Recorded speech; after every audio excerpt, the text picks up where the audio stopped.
a zombie-plagued world reeling from a 6-year viral catastrophe. When humanity finally developed a cure, it spawned an even greater crisis. This cure only works on 75% of the infected. Even after physical recovery, they retain horrific memories from their time as zombies. The rest remain permanently mutated due to drug-resistant strains. As officials debate handling drug-resistant infected Wave 3 survivors, the final group of the cured exit the isolation camp, ready to rejoin society. But before disembarking, they face physical protests from crowds. Locals believe even cured zombies retain an evil nature, liable to revert to bloodthirsty monsters. This hostility dashes the cured's hopes, making social integration nearly impossible. Even with government intervention, they're relegated to menial jobs. Jack counts himself lucky, doesn't shun him for being cured. She even took him in. Gratitude mingles with crushing guilt. He harbors an unspeakable secret. He'd mauled his own brother. This horror haunts Jack. Fellow Wave 3 survivor Ada returns home, too afraid to knock until his father emerges. Ada forces a smile, declaring he's cured, but fury twists the old man's face. Ada's zombified self had killed his mother. This house holds no place for him now. To add insult, the government offers Ada janitorial work. But when he arrives at his employer's house, the owner slams the door shut, refusing him entry. The locals' prejudice against the cured is palpable. Jack, however, fares better. The government assigned him to work at the quarantine center. Infected roam everywhere here, a living hell for ordinary people. Yet strangely, even the most vicious infected never attack the cured. No wonder residents view them with suspicion, still treating them as infected. Lead researcher Liz's eyes dim. Despite countless attempts, she can't cure these drug-resistant infected. Jack sits nearby, unsure how to comfort her. He knows this infected was once Liz's lover, and the military just issued an order. They'll purge all incurable infected. Liz drowns in despair. How can she face her lover? And thousands in quarantine? After work, Jack finds homeless Ada. Many cured share Ada's plight, venting about their unfair treatment. Suddenly, soldiers march in. The military's been monitoring the returned cured. The commanding officer warns Ada, don't let resentment drive reckless actions. Allowing cured to return is the government's mercy. Ada's rage flares. She moves to strike, but gets brutally beaten down. Before infection, Ada was a prominent lawyer. This drastic fall fuels her deepening commitment. Jack jolts awake from nightmares, finding his nephew staring at him warily from the doorway. After entering the hall, Jack saw that the door had been splashed with paint. It seems his sister-in-law has also drawn a lot of hatred by taking him in. Worried, he arrived at the isolation center. He happened to see 2 soldiers tormenting the infected. Jack rushed to intervene, and in the confusion, the crazed zombies began chasing the soldiers who had been bullying them. Unfortunately, it was soon shot down. In the eyes of these soldiers, the incurable infected can no longer be called humans. After the government announced the purge, it immediately drew strong opposition from the healers. After all, they too were once zombies. No one can be sure that after the military eliminates the drug-resistant zombies, they won't come after the healers next. Ada, filled with resentment, decided to strike first, to seek revenge on the residents who discriminate against them. Jack was relatively calm and didn't want to join the action, but he couldn't resist his friend's repeated persuasion. Ada promised to only throw a few Molotov cocktails in the unoccupied zone. There would be no casualties. But what Jack never expected was that the arson caused a soldier's death. Authorities declared the incident, and many residents were arbitrarily arrested on the streets. This was all thanks to Ada's successfully clearing everyone of suspicion. As a result, he officially became the leader of the 3rd wave of healers. Surrounded by the crowd, Ada declared confidently he was plotting larger actions to make everyone recognize the importance of healers again. Meanwhile, his sister-in-law heard about last night's raid. She urged Jack not to get involved, as he had no intention of hurting anyone. He immediately agreed to sever ties with the yet his dream of returning to normal life proved far harder than imagined. That day, Ada showed up uninvited, pressing Jack to attend the cured's rally. Seeing Jack's hesitation, Ada instantly grasped the leverage point and maliciously drove a wedge between Jack and Ellie. Can you really accept the cured? He probed Ellie, even when they're your husband's killer. Though Ellie missed the implication, Jack's fists clenched in dread. Ada stopped short of exposing the murderer sitting across from him, a deliberate warning to Jack.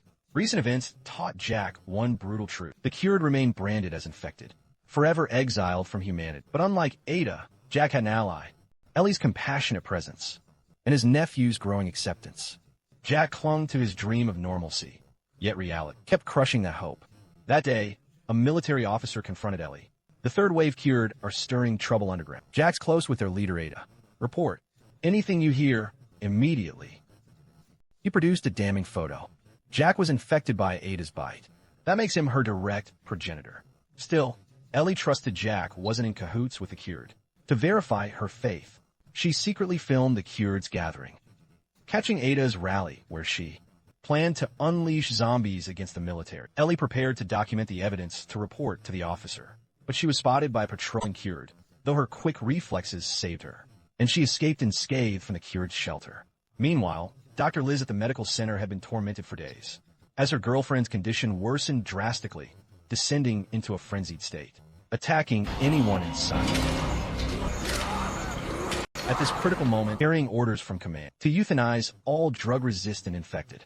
In desperation to save her lover, Liz made the drastic choice to join Ada's resistance. Meanwhile, Jack was ambushed in his sleep by intruders. After regaining consciousness, he contacted the police, only to be met with prejudiced dismissal, common occurrence in cured households. The officer's tone dripped with sarcasm. Realizing the police wouldn't help, Jack resolved to protect Ellie and her son by seeking out Ada, his last resort.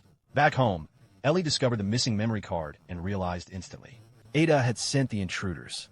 Unaware of this, Jack accompanied Ada to the cured compound, where he spotted Dr. Liz and learned of their reckless plan to weapon. He pleaded with them to reconsider. But Liz, desperate to save her girlfriend, was resolved to see this through.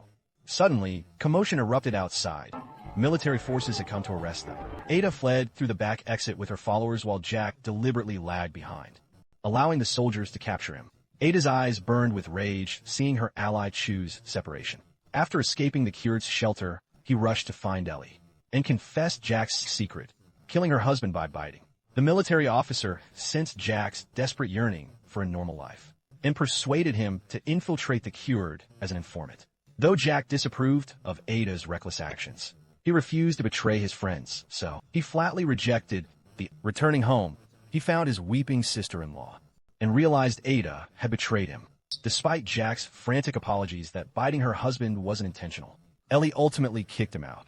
This revealed Ada's true nature to Jack, someone who'd stop at nothing to achieve her goals.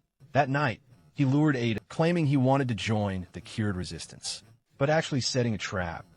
Surprisingly, the high-ranking officer came alone to capture the resistance leader and was instantly killed by the enraged Ada.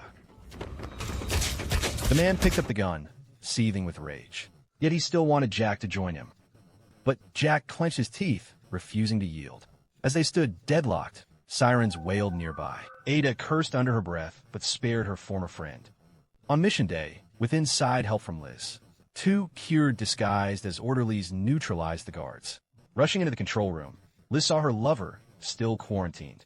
Without hesitation, she entered the release command, and simultaneously, all drug-resistant infected emerged from containment. This was a crucial part of the operation, only by throwing the entire camp into chaos could Ada and her group seize the chance to overpower the guards. But what Liz never imagined was that the experimental antidote she'd given her lover had actually worked. Her partner had reverted to a normal human, yet, before Liz could rejoice, a zombie lunged out and pounced on her. Her breakthrough antidote was lost forever before it could be distributed, as hordes of zombies descended upon the town. Ellie was heading to fetch her son from school when soldiers forcefully hauled her onto a truck. Just then, Jack happened by, and Ellie desperately begged him to find her son. The school was already overrun, but miraculously, Ellie's son remained unharmed. Jack swiftly scooped up the boy and fled. As a cured, he was immune to zombies, but the child wasn't. Jack had to find shelter to hide him. Suddenly, his former friend Ada emerged. Seeing Jack still refusing to join her cause, she truly meant to kill him this time.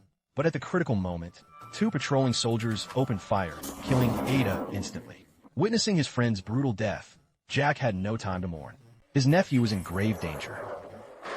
He mercilessly eliminated two approaching zombies. Meanwhile, Ellie had been transported to a new containment zone, filled with forcibly detained civilians. Understaffed guards created a chaotic scene. Seizing an opportunity, Ellie slipped past the perimeter, onto the streets where she spotted a fallen soldier. As she grabbed his pistol, a zombie charged at her. Under night's cover, Ellie finally reached her home. Jack had fulfilled his mission, waiting there with her son all along. But before they could reunite properly, a feral infected lunged from the shadows. Jack dispatched the creature, but not before into the boy. Faced with her son becoming either a monster or one of the cured, Elle silently raised her gun to spare him the half-life. Jack intervened urgently, disappearing into the night with his nephew as Elle watched in anguished silence. In the aftermath, the military purged the town of infected.